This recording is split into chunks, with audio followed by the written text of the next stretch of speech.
Bapak Dewan Juri Lomba Ceramah Virtual dan yang saya sayangi seluruh pendengar ceramah ini. Syukur alhamdulillah kita panjatkan kepada Allah Subhanahu wa taala atas segala rahmat dan karunia-Nya saya masih bisa mengikuti lomba ceramah ini dalam keadaan sehat walafiat. Salawat dan salam kita sampaikan kepada baginda Rasulullah Shallallahu Alaihi Wasallam yang mana syafaatnya sangat kita nantikan di yaumil akhir nanti. Izinkanlah saya berdiri di sini untuk menyampaikan ceramah saya yang berjudul Nabi Muhammad Idolaku. Dalam kehidupan sehari-hari, tentu setiap orang memiliki idolanya masing-masing. Ada yang berasal dari tokoh kartun, artis sinetron, pemain bola, dan kebanyakan pada saat ini mengidolakan artis Korea. Memang, memiliki idola itu tidaklah hal yang salah, tetapi kita harus bijak dalam memilih idola kita. Mengapa? Karena apabila kita mengidolakan seseorang, secara tidak langsung kita pasti akan mengikuti cara berkehidupan dia. Mulai dari cara berbicara, cara bersikap, dan gaya kehidupannya. Secara tidak langsung akan mempengaruhi kehidupan dan perilaku kita sehari-hari. Lalu siapa sih yang pantas untuk kita idolakan? Kita sebagai manusia yang beriman, yang pantas untuk kita idolakan itu Nabi Muhammad Shallallahu Alaihi Wasallam. Sebagaimana Allah berfirman dalam surah Al-Qalam ayat 4 yang berbunyi, A'udzu billahi minasy syaithanir rajim. Bismillahirrahmanirrahim.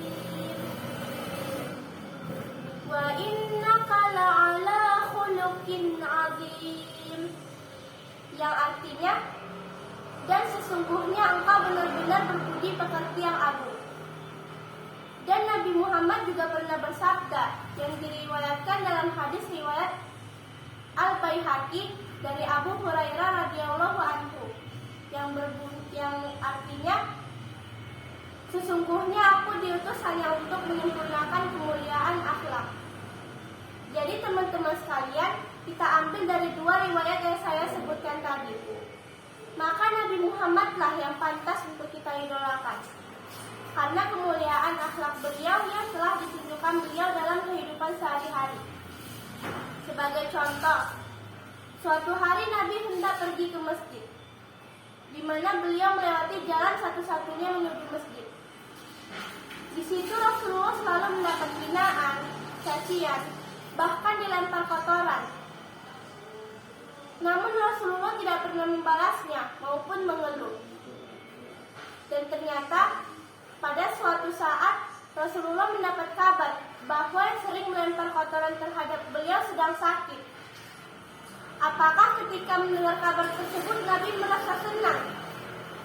Tentu tidak, teman-teman sekalian. Justru Nabi menjenguk ke rumahnya, sehingga membuat orang tersebut merasa malu, karena ternyata orang yang sering dilempari beliau memiliki sifat yang baik dan tidak memiliki dendam dalam hatinya sedikit pun.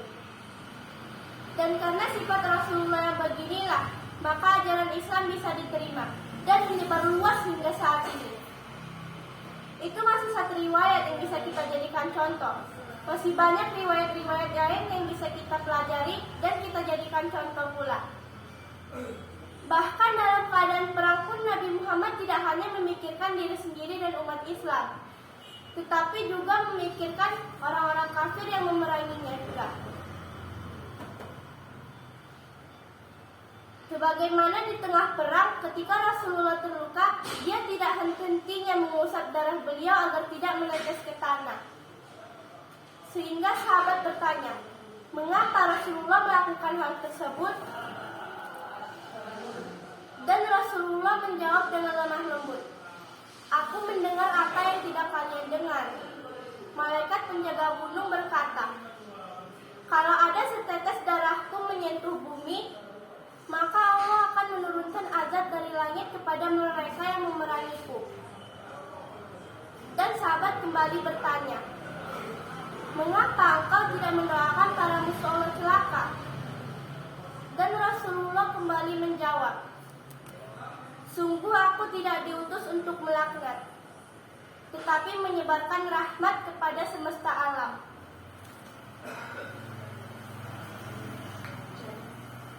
Jadi teman-teman sekalian, buat apa lagi kita mengidolakan yang lain kalau kita sudah memiliki sosok yang sempurna dalam kehidupan ini?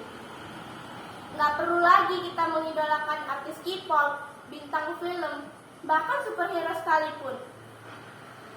Karena Rasulullah ini lebih tangguh dari Kapten Amerika, lebih keren dari Jungkook, bahkan lebih cerdas dari Albert Einstein. Maka itu teman-teman sekalian, mulai sekarang kita ubah idola kita mengidolakan Nabi Muhammad SAW. Masa kita pengen dapat syafaat dari beliau, kita mengidolakan artis Korea? Yang bener aja. Jadi hanya ini yang bisa saya sampaikan. Mudah-mudahan kita bisa memiliki akhlak seperti beliau juga. Marilah kita perbanyak sholawat terhadap beliau agar kita mendapat syafaatnya di kemudian hari nanti. Mencuri jalan ke neraka, bersedekah jalan ke surga. Buat apa mengidolakan artis Korea? Kalau saya mah Nabi Muhammad aja. Wabillahi taufiq wal hidayah. Wassalamualaikum warahmatullahi wabarakatuh.